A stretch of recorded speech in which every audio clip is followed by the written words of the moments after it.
to Vicente Beltran with Mundo Deportivo. Yeah, thank you so much for your time, Daniel. Yeah, thank you guys. And first of all, I would like to ask you about the day we met the competitors. During their presentation, you said about Brian Kendrick, he's my friend and the guy I want to win the whole thing. In your opinion, what are the real chances for him to win the tournament?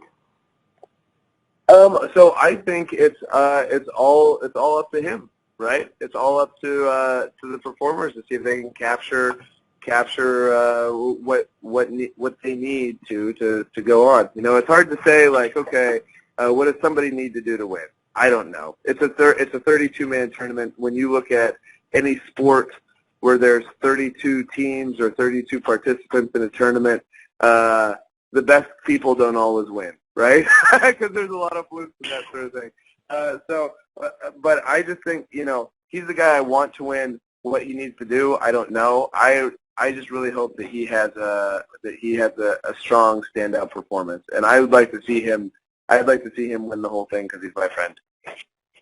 And regarding the different styles among the cruiserweight, do you prefer a technical wrestler like Zack Sabre Jr. or Kota Ibushi's aerial maneuvers?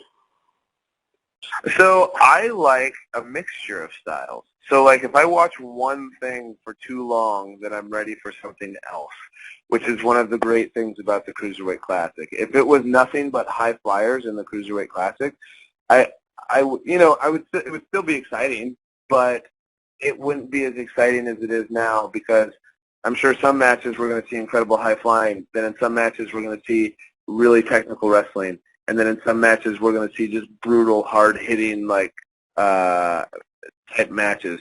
So that's what I'm really excited about. If I had to choose one style of wrestling to watch forever, it would be kind of almost the I think Zach has done a good job of mixing styles, but like Kota Ibushi's done a great job of mixing styles too with the hard hitting and the high flying.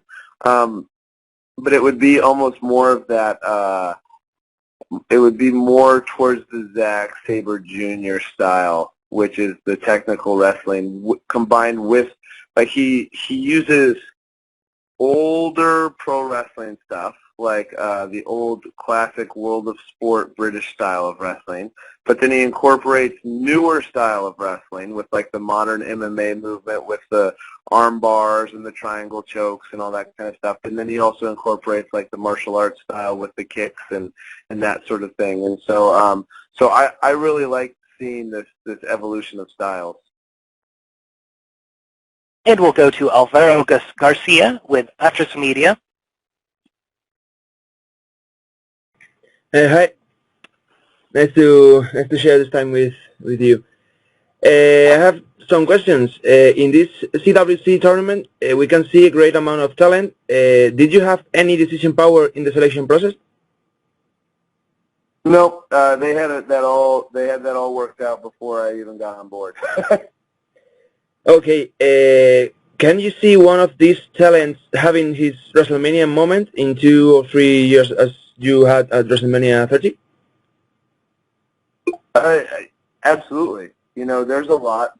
I think they really did a great job of finding 32 of the best guys in the world for this tournament. So I don't see why some of these guys in 2 or 3 years, in the same way, like if I would have been in this tournament when I was an independent wrestler, it would have taken me longer than 2 or 3 years to get to my WrestleMania moment, right? Like it took me, I think, 5 or 6 years, 5 years, I don't remember. Started in 2009, 2000.